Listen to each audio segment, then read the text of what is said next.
Sesame Street is changing with the times and not afraid to address the tough subjects that are prominent in our world today. The children's show has added a new Muppet named KARLI that is highlighting the addiction crisis. Joining us now to discuss is Darby Fox, child and adolescent family therapist. Thank you, Darby, for joining us here today. Sesame Street, known for embracing difficult topics, obviously the opioid epidemic, a very hard subject to talk about. Right. Do you think this is a good idea, a bad idea, the right time? What are your thoughts? I think it's First, I want to say Sesame Street has always been an amazing program. They do a very thorough job, great programming, but tackling the addiction subject is very hard for kids that are the age Sesame Street appropriate. Really hard. It's for kids that age, they are very concrete thinkers, so it's really what I can see or what I can think. And then also they're just beginning to build their world. And really, the parents are the outer limit of their security. And kids are very healthy if we can provide them with a secure, safe background. And this introduces a whole new idea of, where's my mom going? And they can't understand addiction, so it's like, what is this next level? It seems like it's worrisome. Right. I also feel like there could be a lot of confusion, and there's obviously shame attached to this. So, like, almost how delicate then does Sesame Street kind of have to approach this in terms of talking about it? I mean, obviously, it's a children's show. They're going to probably really talk about it in a delicate sense, but just in terms of the theme of how it's kind of approached, I think it would be a great way to handle it would be to actually make it a broader topic about all the difficult things that can happen in a family, or things that happen to parents, as opposed to keeping it on addictions, because this doesn't really cover the domestic violence or mental illness or all kinds of other things that would be confusing. I'm glad they have the courage to jump out and look into that topic, but for that age group, it actually, I think, is more worrisome than helpful. Well, on that point, can you explain a little bit more how a child of that age might extrapolate what they do see tackled on a show like Sesame Street and apply it in ways that us as adults obviously wouldn't think of doing, but they jump to conclusions, make assumptions? Just explain a little more. Well, when you look at KARLI, and there's a little description of how her mom wasn't feeling well and had to go away for a little while. So for a kid, if you think about that in concrete terms, one, they think, well, where did she go? Does she have another home? Does she have a different family? That's one of the first things that'll come into their mind. Is there someone else she loves more than me?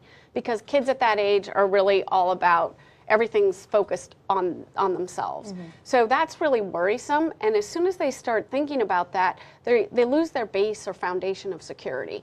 And that's tricky. And they don't have to have it.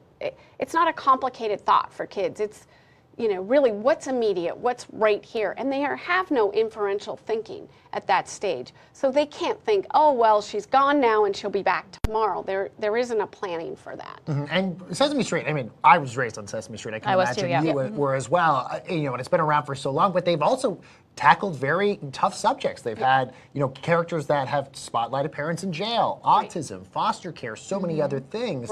Has Sesame Street really done its part to be relatable on these very sensitive issues in the past that maybe they would be able to pull this off, or do they have a history where it might not be able to pull it off?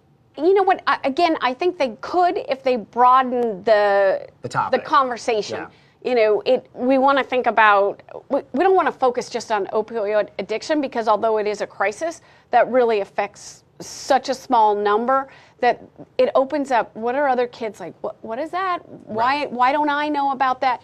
It's just, I think it's not something we need to do to expose kids that are watching Sesame Street to at this stage. For parents whose kids might be exposed to topics that the parents might not be ready to talk about, they think their kids are not ready to understand, what advice do you have in maybe being proactive or figuring out how to talk to their kids about something like this and when they do come across it? That's a great question.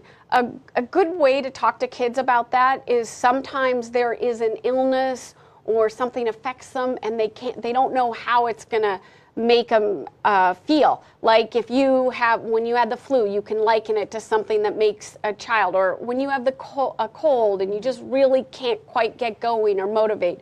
If you explain that to a child, then they can sort of say, oh yeah, but I got better. And then they kind of can pop right out of it and move on. So I think it's important that we teach it from a perspective of empathy and not judgment. Like we want to understand this is complicated. They're not feeling well, but we're hoping they'll get out of it, and kind of leave it at that. Because again, you don't want to open up a topic that you can't close for kids. Well, what about on the side of proactivity for topics that are out there on Sesame Street or otherwise, right? Right. The opioid crisis is in the news. These kids might hear about it in school. What do you advise parents to do in terms of thinking about which topics to proactively discuss with their kids and at what age? I think it's important for kids, especially with the opioid stuff, once they're in school and they have some exposure to it or other kids might be talking about it, we always want to keep it, you want to say something, but you keep it age appropriate. So a first and second grader, you can explain it in a very small, if you take these pills, your body may not be, like you can make it very small. As kids get just a little bit older, we want to give them a notion that it is really something that can be detrimental, because they're more likely to come into that. And then obviously by high school or early teenage, you really want to give them the information. Statistics, we don't do a good job of, I think maybe we give them some information at an early age, but we don't give them enough when they actually can process it and think, how might this affect me? What would it do to my developing brain? This issue maybe aside, how has children's programming been in terms of dealing with sensitive subject matters? I watched the documentary on Mr. Rogers a few months ago, and he really helped kids talk about war and all that other kind of stuff, very sensitive topics.